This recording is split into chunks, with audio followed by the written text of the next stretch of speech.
I adjusted my blazer in the elevator mirror, watching the numbers climb toward the top floor of Maverick Enterprises headquarters.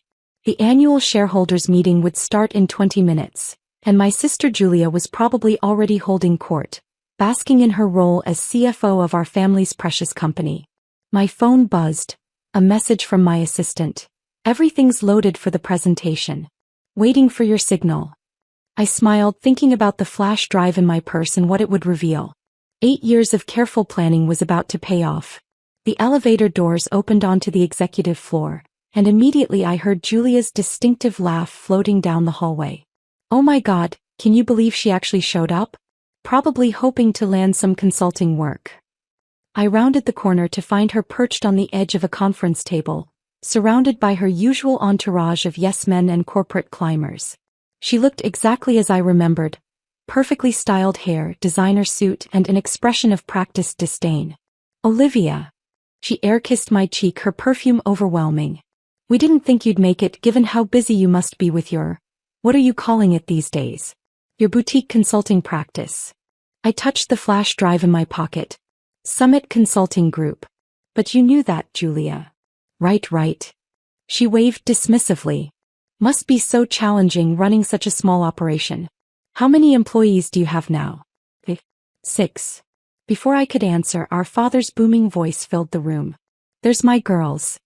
Harrison Carter strode in, every inch the powerful CEO in his bespoke suit. "Julia, sweetheart, the quarterly projections look fantastic. The board's going to love the new acquisition strategy." Then his eyes fell on me and his smile dimmed slightly. "Olivia. Didn't expect to see you here. Don't usually get many small business owners at these meetings." 8 years ago, that subtle dismissal would have cut deep. But I'd spent those years building something they couldn't begin to comprehend. "I still own shares, Dad," I reminded him quietly. "Even if you think I wasted my MBA by starting my own company instead of joining the family business." He had the grace to look slightly uncomfortable. Now, nobody said you wasted anything. It's just, well, Maverick Enterprises is a Fortune 500 company. We operate on a different level than small consulting firms." Julia smirked. "Don't be mean, Daddy. I'm sure Olivia's little company is very cute. Not everyone's cut out for big business." I thought about the documents waiting on my flash drive. Proof of exactly what kind of business I'd built while they weren't watching. You'd be surprised what I'm cut out for. The boardroom filled quickly with shareholders and board members. I took my seat near the back, watching Julia preen at our father's right hand. She'd always been his golden child, the one who followed his path without question, who never challenged the status quo. "Ladies and gentlemen," my father began, standing at the podium. "Welcome to Maverick Enterprises' annual shareholders meeting. As you know, we've had another record year." I tuned out his self-congratulatory speech, remembering the day I'd told him I was leaving the company to start my own consulting firm. The disappointment in his eyes had been crushing. "You're throwing away everything I built for you," he'd said. "All because you think you know better than 30 years of business experience." What he didn't understand was that I'd seen the future of consulting while working in Maverick's strategy department. Digital transformation, AI integration, data-driven decision-making, all opportunities they were too set in their ways to grasp. Julia's voice pulled me back to the present. "And now, I'm excited to announce Maverick's biggest move yet, our acquisition of Anderson Technologies. This will position us as the leading player in traditional consulting services." I had to bite back a laugh. Traditional consulting. They still didn't understand how the industry was evolving. "Of course," Julia continued, shooting me a smug look, "this kind of deal might be a little hard for some of our shareholders to comprehend. It's not exactly the same as advising small businesses on their social media strategy." Scattered laughter rippled through the room. I stayed silent, watching the clock. "Now," my father took the podium again, "before we move to the next item on our agenda, I see we have a last-minute addition to the presentation schedule." He frowned at his notes. "Someone from Summit Consulting Group." Julia nearly choked on her water. "Oh, this should be good. Going to pitch us your services, sis?" I stood up calmly, making my way to the front of the room. "Actually, I'm here to discuss Summit Group's recent acquisitions." I plugged my flash drive into the laptop, pulling up the first slide. Specifically, our holdings in Maverick Enterprises. My father's frown deepened. Holdings? You have a few thousand shares from your trust fund, nothing more. That was true 8 years ago. I clicked to the next slide. But Summit Group has been quietly buying shares through various subsidiaries. As of this morning, we own 47% of Maverick Enterprises. The room erupted in whispers. Julia's perfect composure cracked. That's impossible. We would have known. Would you? I pulled up another slide showing Summit Group's complex ownership structure. You were so busy laughing at my small consulting firm that you never bothered to look into what I was really building. My father gripped the podium, his knuckles white. Summit Group, that's the company that's been buying up our competitors. The one that's been revolutionizing the industry with AI consulting platforms. The very same. I met his eyes steadily. The company you said would never succeed because it wasn't doing things the traditional way. Julia stood up so quickly her chair toppled backward. This is ridiculous. Daddy, she's lying. She couldn't possibly. Actually, a new voice cut in from the doorway. She's not lying at all. Marcus Chen, chairman of the board, walked in with a thick folder under his arm. I've spent the morning reviewing Summit Group's holdings. Not only do they own nearly half of Maverick, but they also control the Anderson Technologies acquisition you were so excited about. My father's face had turned an alarming shade of red. You bought Anderson? The company we've been negotiating with for months. 3 weeks ago, I confirmed. They were quite happy to accept Summit's offer, especially after seeing our digital transformation results with other clients. But Summit is just a small consulting firm, Julia protested weakly. 12 employees at most. I clicked to the next slide, showing Summit Group's true organizational structure. Thousands of employees across 6 continents. A client list that included half of the Fortune 100. Cutting-edge AI platforms that were redefining the consulting industry. Still think I'm just running a cute little company, Julia? The room had gone completely silent. Every eye was fixed on the screen, taking in the reality of what I'd built while they were busy mocking my choices. This is why I left Maverick, I said quietly. Because you were all so convinced you knew everything about business that you couldn't see the industry changing around you. While you were protecting your traditional consulting model, I was building the future. My father seemed to age 10 years in front of me. Why are you doing this? To humiliate us? No. I switched to the final slide. I'm doing this to save Maverick Enterprises from itself. The acquisition offer appeared on the screen, and the room erupted in chaos. The numbers on the screen told a story my family couldn't ignore. Summit Group's offer to acquire Maverick Enterprises, $2.8 billion, a 40% premium over the current stock price.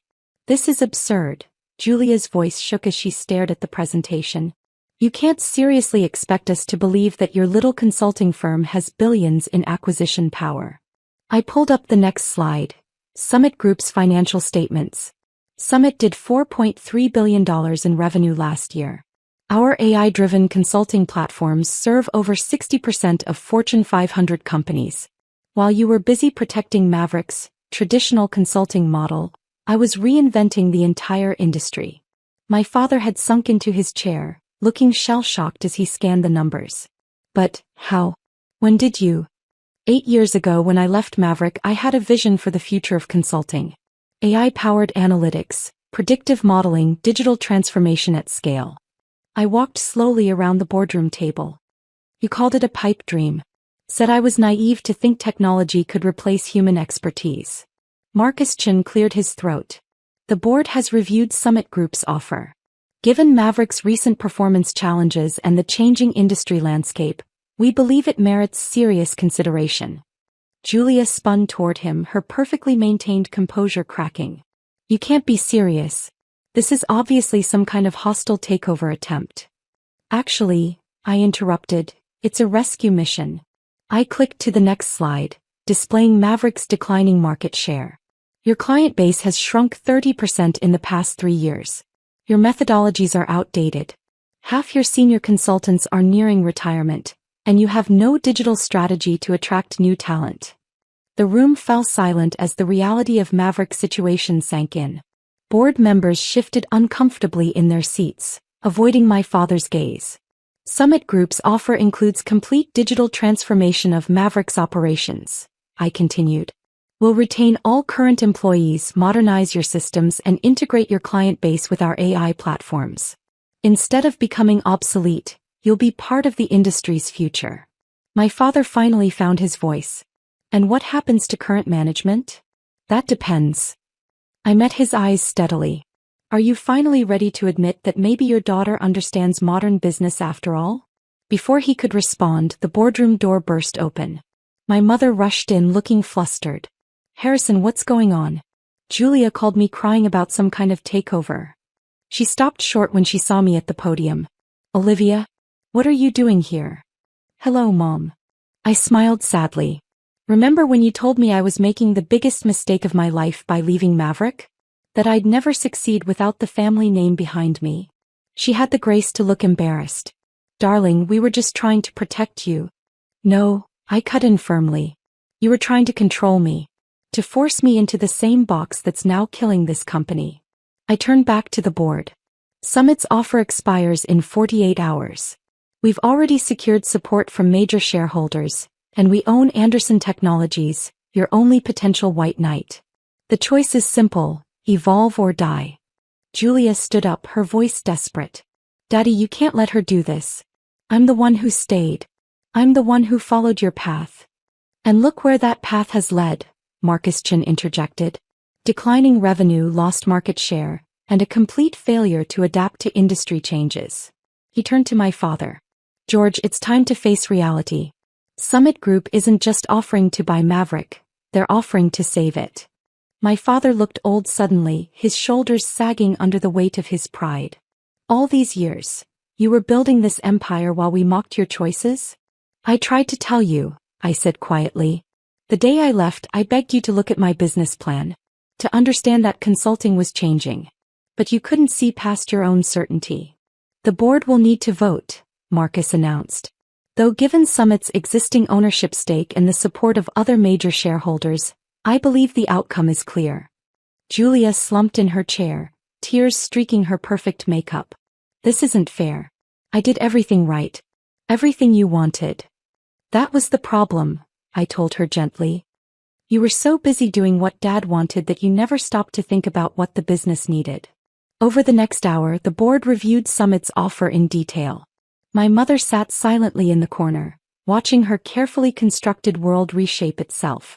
My father aged years before my eyes as he realized how completely he'd underestimated his own daughter.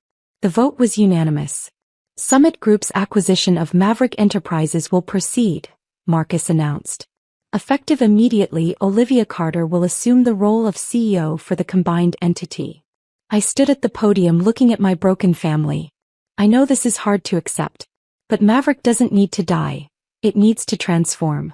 And I'm offering you all a chance to be part of that transformation. What do you mean? Julia asked, her voice small.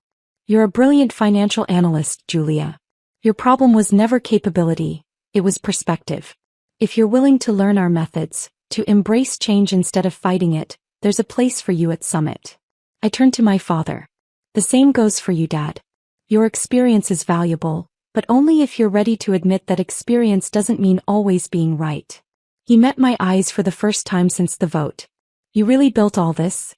While we were laughing at your small company? I built it because you laughed, I corrected him.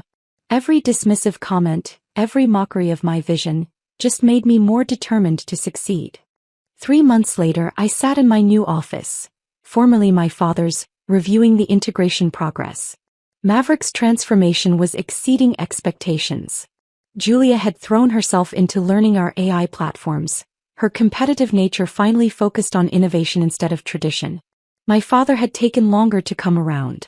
But last week, after sitting in on a client presentation showcasing our predictive analytics capabilities, he'd stopped by my office. I was wrong, he'd said simply. About everything.